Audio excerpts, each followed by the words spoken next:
Kita akan saat teduh dari Matius 5 ayat 5. Saya bacakan untuk saudara. Berbahagialah orang yang lemah lembut, karena mereka akan memiliki bumi. Ya, ini ayat ada di depan kita dan kita berdoa pada Tuhan supaya Tuhan menolong kita supaya kita bisa mengerti ajarannya, firman-Nya dan seterusnya, supaya Roh Kudus bisa menolong kita. Kita berdoa bersama. Tuhan, kiranya Engkau tolong kami untuk kami dapat mengerti teks ini, untuk kami dapat mengaplikasikan dalam hidup kami.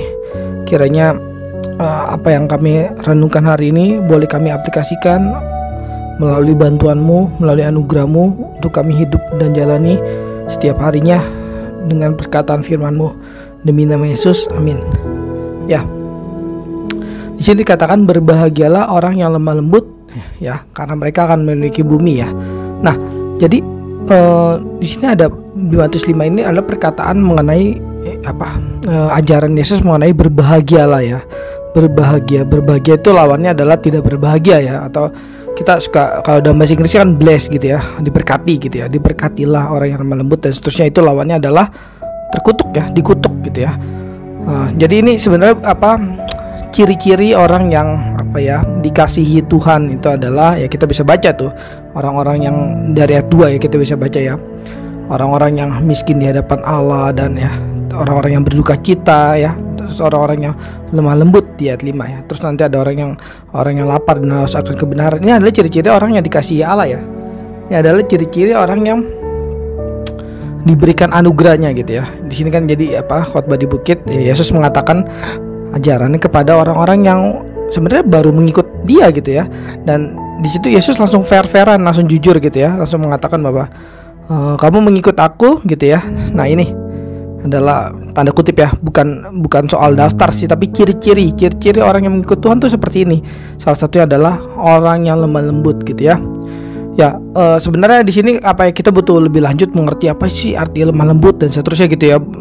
Bukan lemah lembut yang kita tempelkan di Alkitab gitu ya, yang sudah kita pahami sekarang terus kita tempelkan di Alkitab, bukan seperti itu, tapi ya kita harus baca konteks dan seterusnya, ya. Nah, sayang sekali sebenarnya konteks di sini kurang menjelaskan, ya, tapi LAI di sini memberikan referensinya dari ini, ya, Mazmur, ya. Nanti kita akan ke situ, ya. Di sini berbahagia orang yang lemah lembut. Coba kita baca di Mazmur 37 ini, ya. Mazmur 37 ayat 11, ya. Ada referensi dari LAI-nya langsung, ya. Tapi orang-orang yang rendah hati akan mewarisi negeri, ya. Kita mungkin baca dari ininya lebih tepat, ya. Kalau menurut saya dari ayat 9 lebih tepat, ya, dibanding ayat 11, ya. Sebab orang-orang yang berbuat jahat akan dilenyapkan, tetapi orang-orang yang menantikan Tuhan akan mewarisi negeri. Di sini ada sama nih, yang tadi akan yang di ayat 5 tadi kan akan punya kerajaan sorga, ya. Nah, terus di sini akan mewarisi negeri, ya. Jadi itu sejajar sebenarnya di situ, ya. Di Matius 5 ayat 5 kan tadi kita sudah baca, ya. Berbahagia orang lembut, ya, akan memiliki bumi, mereka akan memiliki bumi, ya. Nah, terus di Matius 37-nya, ya, sebenarnya ini lebih cocok ke ayat 9-nya gitu, ya. Akan mewarisi negeri, ya. Mewarisi negeri kan memiliki bumi kan sejajar, ya. Ya, di ayat 9-nya lebih ke ini, ya. Nah, ini berarti kontrasnya dengan apa sih? Orang-orang yang berbuat jahat gitu, ya, akan dilenyapkan, dengan orang-orang yang menantikan Tuhan. Menantikan Tuhan berarti di sini lemah lembut di sini dikaitkan dengan menantikan Tuhan gitu, ya. Orang-orang yang lemah lembut adalah orang-orang yang menantikan Tuhan dalam hidupnya gitu, ya. Sebaliknya orang-orang yang lawan dari lemah lembut, ya, keras kepala misalnya gitu, ya, sombong, arogan dan seterusnya, itu adalah orang-orang yang tidak menantikan Tuhan dalam hidupnya gitu. Nah, sekarang kita boleh berpikir gitu, kita boleh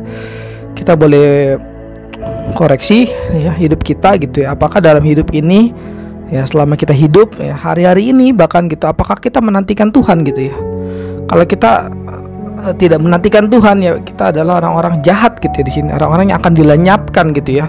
Nah, sekali lagi perlu ada penekanan yang sangat ini, ya, maksudnya yang perlu ditekankan bahwa di sini menantikan Tuhannya pun adalah anugerah Tuhan, ya, yang sudah pasti, ya, karena di sini adalah ciri-ciri orang yang dikasihi Tuhan gitu, ya, ciri-ciri orang yang, ya, memberikan dirinya bagi Tuhan dan karena Tuhan memberikan dirinya bagi dia gitu, ya.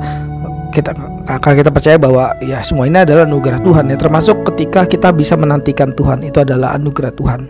Akhirnya renungan ini dapat memberkati saudara, kita dalam hidup ini bisa terus menantikan Tuhan.